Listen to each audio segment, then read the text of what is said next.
Hey guys, Siemanko. I hope you're all doing absolutely fantastic today. I'm Mysticle, and today's video is going to be kind of special, because we're getting back what we lost quite a while ago.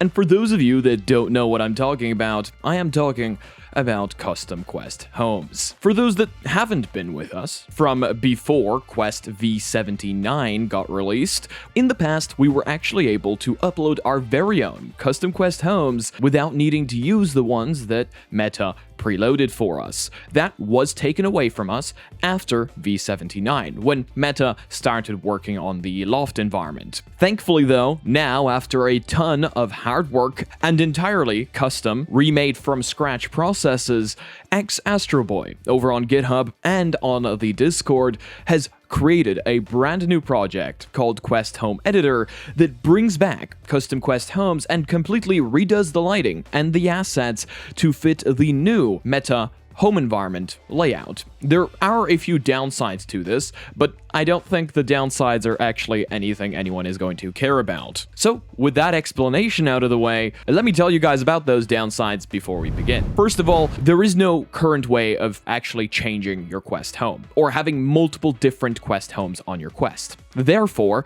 since the loft is the only environment we have access to, in order to install a custom quest home, you're going to have to go ahead and replace the loft environment. Again, I don't think this is anything anyone is actually going to care about if you're installing custom quest homes. So when you do this, you're essentially losing your loft environment. It is backed up and you can reinstall it anytime, but you can't have multiple different environments on your quest at once. And to be honest with you, that's kind of the only downside. I'm fairly sure this goes without saying, you do need developer mode on your quest so that you can install, custom APKs. Even though we are replacing the loft environment here, without developer mode enabled on your quest, you can't enable ADB. So make sure you have that enabled before we even begin. Other than that, the new relighting looks absolutely brilliant because of the new movement that we have inside the home environment. Whether you're using your hands or whether you're using the controllers, you can now move around these environments, and with the brand new meshing system that XAstroBoy has added to the editor that automatically meshes every single plane, you can actually climb up on top of objects that you wouldn't have been previously able to climb up on. Like, for example, in yesterday's video, I showcased you can now walk down the stairs in the Minecraft village environment or climb up on top of bookshelves. On top of that, you of course get the window pinning features and everything else from the latest Horizon OS.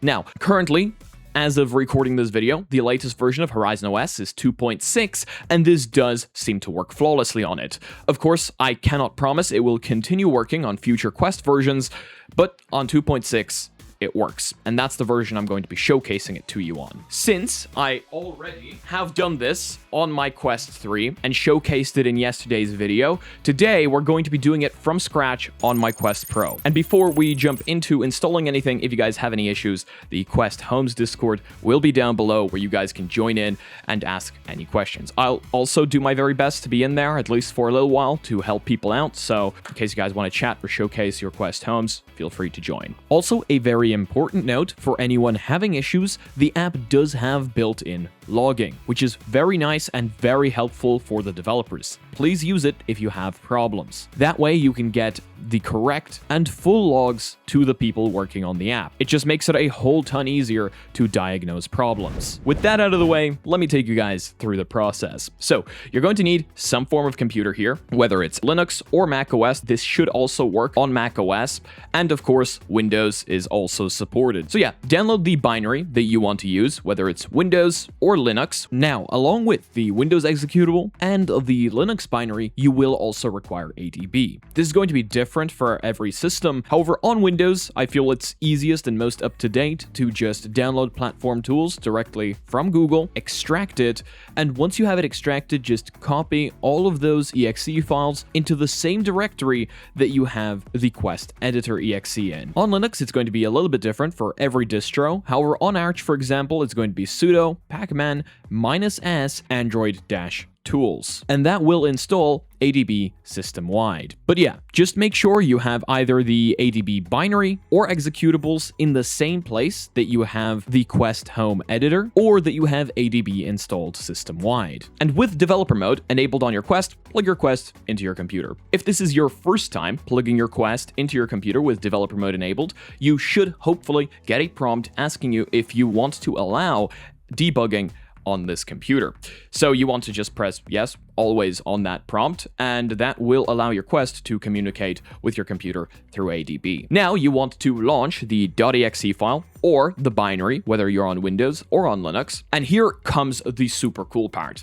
This application will actually take any old custom Quest Home from back in the day and will convert it to the brand new format. So not only can we make new custom Quest Homes, once again, we can utilize all our old favorite custom home environments that used to work. So now you're going to want to either find, if you already have it downloaded, or download an APK with an older custom Quest Home and drag it into the application. I'm here going to be using the OG Minecraft Village Home environment, and this is actually one of the perfect environments to showcase to you because it comes with a few problems. With a lot of environments, it is just that simple. You drag the APK into the application, press Cook APK, and then it will install it to your Quest. If it doesn't for whatever reason, you can scroll down and press Cook and Install at the very bottom. But with this specific home environment, and I imagine quite a few others, you're actually going to run into the issue where the floor is actually not where it's supposed to be. So you're going to want to disable automatic Nav-Mesh generation, or essentially floor generation. Then in the toolbar with the meshes, find the main mesh of your scene. Select it. You'll know because there will be a huge mesh inside the main window. Then go to the Physics tab, and inside the Physics tab, change from Flat to Smart Nav-Mesh Generation. This will auto-generate meshes from the model, and this is essentially my favorite part. It is what is going to make so many things interactable. So I'm basically using auto mesh generation on every single custom home. I prefer this new meshing system. And then once that's done, you can press Cook APK and install it in case it didn't do it itself. While we're in the app, I should probably also show you that you can change the spawn point, you can add chairs if that's something you want to do, because of course the new loft environment supported chairs, and you can just overall add a bunch of really cool things, which is just awesome. This isn't a feature we used to have in the past. So if you want to do that, feel free to press those buttons and play around. This app was made specifically to kind of emulate Blender a little bit. It's kind of like a custom Blender environment. And in case you want to test it out before flashing it on your Quest to make sure the floor and everything else works too, you can even playtest inside this application. So really, really cool. A lot of thought was put into this. But now you may be asking yourself, now that the environment is finally installed on the Quest, what now? Because a lot of people, what you're going to see now when you put on your Quest is you're going to see the fallback environment. This is actually an issue that I personally had, and thankfully there's a super simple fix. So essentially the fix for this is accessing a hidden Quest menu that already exists within Quest and re-enabling the loft environment. The way you're going to want to do that is if you're on Linux and have ADB system-wide, just launch the console. If you're on Windows and have ADB inside the same folder as the application, just right-click inside that folder and launch the terminal. With your Quest connected, type ADB space devices, press enter, make sure your Quest is detected. Once you've made sure your Quest is detected, type ADB space shell, press enter, and you should be inside the shell of the Quest. Now you're going to want to paste the command that I will have for you down in the description below. This command is what is going to launch that hidden Quest menu. And then inside that menu, all you do is you just reselect the loft environment. That's it. It's that simple. Apparently, reselecting the loft here fixes all the issues. And it also gives us a little bit of a glimpse as to where possibly in the future we could be able to install more custom Quest homes. Because after all, there is a home selector here. It's just not very usable yet. This is not something you need to do many times. You can, after that, just reinstall the custom home environment as many times as you like, and it doesn't seem to go back to the fallback environment. So again, not sure what causes it, but the fix is very simple. So yeah, there you guys have it. We once again have custom Quest homes, and if you ask me, they're actually better than ever, except for the ones that we used to have on PC where you could place custom items around your home. I don't think anything's ever going to beat that, but you can move around freely. You have auto meshing that correctly works and works really, really well. You can have little background music in your quest home. You can even place down chairs now and change the spawn point, which is just crazy to me how far this project has come. I'm so happy to be able to share this with you guys. And once again, if you have any issues, come on to the Discord, tag me if you want to. But yeah, that's going to be it for today's video. Thank you so much for watching. I hope you guys have a fantastic rest of your day or night, wherever you are. If you like this one, please leave a like. If you disliked it, I guess this button works too. But let me know why down below. If you're not yet part of our community, check out our Discord and Reddit down below, where I want to see you posting your spicy memes. And thank you so much to all the patrons and anyone else supporting this channel in any way, shape, or form. And thank you so much to XAstroBoy for creating this project. I'm unbelievably happy to be able to have my custom quest home back, and I believe a lot of you guys will be too. But with that being said, if you guys want to be notified about future content coming up on the channel, make sure to smack that subscribe button with your forehead, ding my bell, and see you again in the next video. Peace. Szybki vlog. To pewnie pójdzie na koniec filmu. Możesz się przywitać z YouTube'em. Siema, mordeczki.